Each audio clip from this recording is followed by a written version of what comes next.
광주 도시철도 2호선 건설과 관련해 시민단체들이 공론화를 요구하는 등 논란이 다시 커지고 있습니다. 지방선거를 앞두고 정치 쟁점으로까지 떠오르고 있는데 시장 후보들에게 찬반 의견을 직접 물어봤습니다. 기록적인 한파가 이어지면서 수도 간이 어는 피해가 급증하고 빙판길 추돌 사고도 잇따랐습니다. 전남도의회 국민의당 소속 의원 19명이 국민의당을 집단 탈당해 민주평화당에 합류했습니다. 여러분 안녕하십니까? 광주 지하철 2호선 건설을 둘러싼 찬반 논란이 커지고 있습니다. 공론화를 요구하는 시민단체에 이어 광주시의회도 일부 구간만 우선 착공하는 게 불법인지 여부를 따져보기로 하면서 시민단체에 힘을 실어주고 있습니다. 광주 MBC 오늘의 뉴스는 지하철 2호선으로 갑니다. 먼저 박소인 기자입니다. 광주시가 추진하는 도시철도 2호선은 땅을 4m 정도만 파서 차량 2칸에 150여 명을 태워나르는 저심도 경전철입니다. 예상 사업비는 2조 5천억 원, 총 길이는 41.9km로 3단계로 나뉘어 건설됩니다.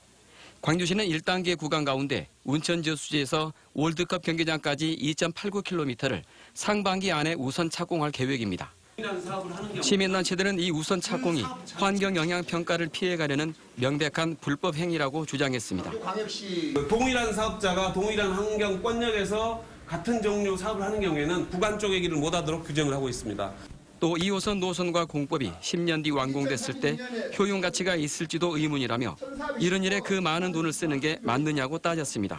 10년 후에 우리 아이들이 그거를 탈 때 정말 여러분들에게 박수를 쳐줄 수 있는 사업인지 저는 그걸 묻고 싶습니다. 시민단체 의견을 들은 광주시 의원들은 우선 착공의 불법성 여부를 따지기로 했습니다. 내일 모레부터 이렇게 업무보고가 시작되는데 우리 산건에서 의원님들께서 다른 문제를 떠나서 이 법률적인 문제에 대해서 한번 따져볼 생각입니다. 이 착공 자체가 법적으로 위반이 된다면 당연히 의회에서는 반대를 합니다. 그것은 기본 아니겠습니까? 민주당 원내대표인 조호섭 의원은 시민단체들이 주장하는 도시철도 2호선 공론화에 힘을 실었습니다. 시민들이 직접 공론화 과정에 참여해 갈등과 이해관계를 해소하는 수기 민주주의 시스템을 도입해 운영할 것을 적극 제안하는 바입니다. 이에 대해 광주시는 우선 착공 구간은 환경영향평가 대상이 아니라는 입장입니다. 또 도시철도 2호선 건설은 수차례 공론화 과정을 거쳐서 결정됐고 건설 비용도 광주시 재정이 감당할 수 있는 수준이라고 해명했습니다. MBC 뉴스 박수인입니다. 도시철도 2호선과 관련된 논란은 지긋지긋하다 싶을 만큼 되풀이됐던 문제죠. 이제 논란의 종지부가 찍히는가 싶더니 지방선거를 앞두고 또다시 정치 쟁점으로 떠오르고 있습니다. 지하철 2호선의 시계가 4년 전과 비슷하게 돌아가고 있는 듯합니다. 이어서 윤구수 기자입니다. 도시철도 2호선은 지난 1994년 처음 계획이 세워진 뒤 25년째 논란거리입니다. 시장이 바뀔 때마다 노선이 바뀌거나 건설 방식이 변경되기도 했습니다. 현 시장인 윤장인 시장도 막대한 재정 부담을 이유로 인수위 시절부터 건설 백지화 논란에 불을 지폈습니다. 2호선 철도에서는 1호선 철도와 같은 잘못된 어리석음을 반복하지 않아야 되겠다. 각계 전문가와 시민단체 등이 참여한 TF회의, TV토론과 위원 500여 명이 참여한 광주공동체 시민회의를 거친 끝에 윤 시장이 내린 결론은 2호선 건설 추진. 저심도 개발에 따른 안전 확보 등을 최우선으로 하는 명품 도심철도를 건설하기 위해서 노력하겠습니다. 나아가 윤 시장은 임기 내 착공이라는 원칙까지 세웠습니다.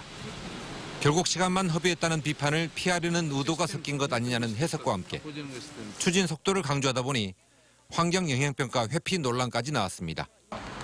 공론화를 요구하는 쪽은 2호선 공사 착공은 꼼수이자 편법이라며 대립각을 세우고 있습니다. 또 한 달 가까이 천막 농성까지 이어가며 2호선이 필요한지부터 다시 따져보자고 요구하고 있습니다. 하지만 지방선거가 임박한 시기에 문제 제기가 시작됐다는 점, 그리고 논란을 주도한 인물 중에는 시장 선거를 준비 중인 특정 후보와 가까운 이들이 포함되어 있다는 점 때문에 숨은 의도가 있을 거라는 의혹이 나오고 있습니다. MBC 뉴스 윤문수입니다. 이처럼 말도 많고 탈도 많은 지하철 2호선. 그래서 광주시장을 향해 뛰고 있는 후보들에게 일일이 찬반 의견을 물어봤습니다. 민주당부터 볼까요? 윤장현 시장은 임기 내 착공을, 양양자 최고위원은 조속한 착공을 주장했습니다. 지난 25년간 수많은 토론과 논의를 통해 지하철에 관련된 건 대부분 공론화 과정을 거쳤다며 광주의 미래 발전을 위해 더 이상 늦춰서는 안 된다는 겁니다. 반면 민영배 최영호 두 구청장과 이병훈 광주 동남을위원장은 민선 7기로 넘겨야 한다며 임기 내 착공에 반대했습니다. 원전 문제처럼 공론화위원회를 구성해 시민과 전문가들이 다시 한번 검토하고 그 결과가 무엇이든 수용하는 수기 민주주의 과정을 밟자는 겁니다. 이용섭 일자리위원회 부위원장과 강기정 전 국회의원은 현재 찬반 입장을 밝히는 건 부적절하다며 출마 기자회견 이후로 입장 표명을 유보했습니다. 다른 정당의 후보들은 어떨까요? 윤민호 민중당 광주시장 후보는 전 광주 시민을 상대로 주민투표를 통해 결정하자는 입장이고 나경채 정의당 광주시장 후보는 2호선 건설에 반대한다고 밝혔습니다.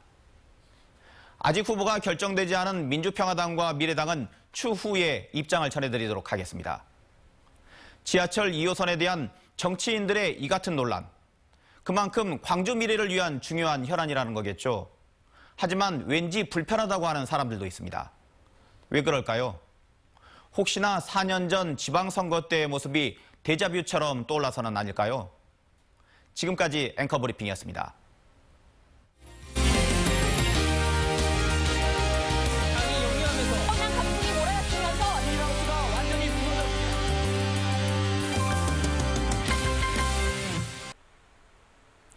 기록적인 한파가 이어지면서 수도관이 어는 피해가 급증하고 있습니다.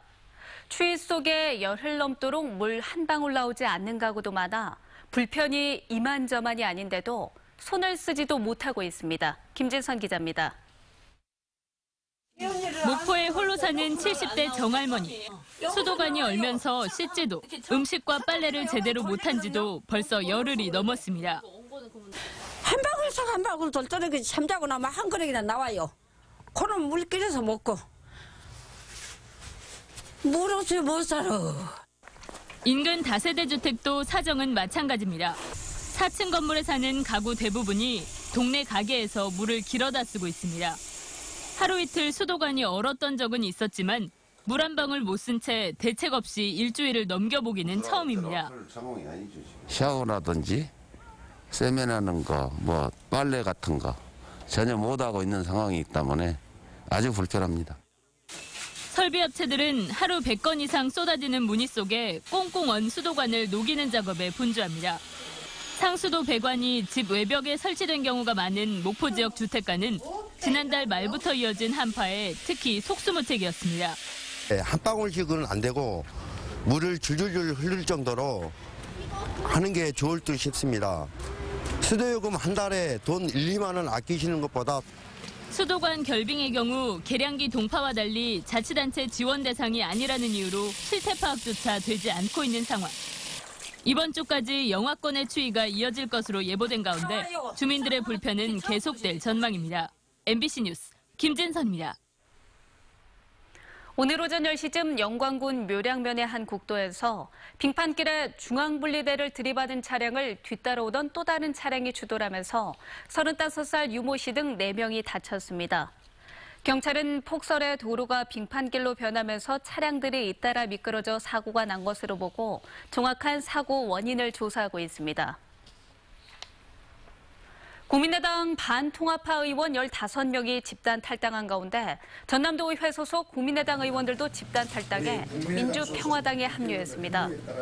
전남도의회 국민의당 소속 의원 24명 가운데 19명은 오늘 기자회견을 열고 안철수 대표의 독선과 보수야합으로 치닫는 국민의당을 탈당한다고 선언했습니다. 권욱 전남도의회 부의장 등 5명은 추후 탈당 의사를 밝히기로 했습니다. 광주시의회 심철희 의원이 무면허업자가 제2순환도로의 시설 관리를 맡았고 이는 관피아 출신을 대표로 내세웠기 때문이라고 주장했습니다. 심 의원은 제2순환도로 시설 관리 업체가 지난 2013년부터 20개월 넘게 면허 없이 영업했다며 운영사인 맥커리와 무면허업자를 처벌해야 한다고 주장했습니다. 또 시설관리업체가 10년 넘게 용역을 독점하고 있는 것은 광주시청 고위 간부 출신을 대표로 내세웠기 때문이라며 유착 의혹을 제기했습니다. 광주은행의 채용비리 의혹이 광주지검에 배당됐습니다. 대검찰청은 금융감독원으로부터 광주은행 채용비리 사건과 관련한 수사 자료를 넘겨받아 광주지검에 배당했다고 밝혔습니다. 해당 사건은 2015년 광주은행 신입사원 채용 과정에서 고위 임원이 자기 친딸의 최종 면접에 면접위원으로 참가해 최종 합격한 사실이 뒤늦게 적발돼 검찰에 고발됐습니다.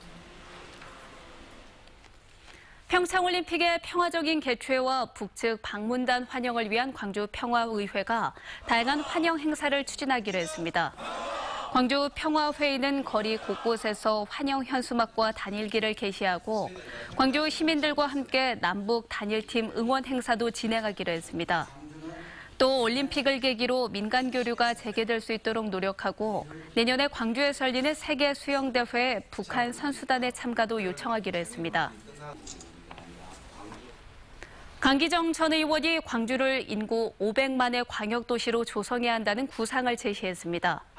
강기정 전 의원은 광주 성장 더 큐브가 개최한 토론회에서 전남과의 협력을 통해 광주를 인구 500만의 국제도시로 성장시켜야 한다고 밝혔습니다.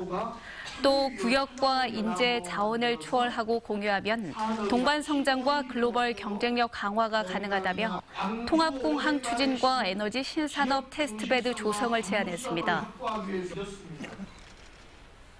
문인 전 광주시 행정부시장이 광주 북구청장 선거를 출마를 선언했습니다.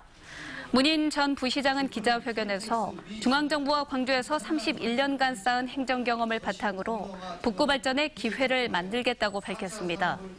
특히 혁신적인 도시재생으로 스마트 북구를 만들고 민생경제 살리기를 최우선 과제로 추진하겠다고 포부를 다졌습니다. 광주시가 9년 만에 5.18 행방불명자 유가족의 DNA 추가 확보에 나섭니다. 광주시는 지난 1989년 부엉산과 주남마을에서 발굴된 6월 3개에 대한 유전자 분석을 28년 만에 성공했지만 광주시가 확보하고 있는 유가족 혈액에선 일치가족을 찾을 수 없었다고 밝혔습니다.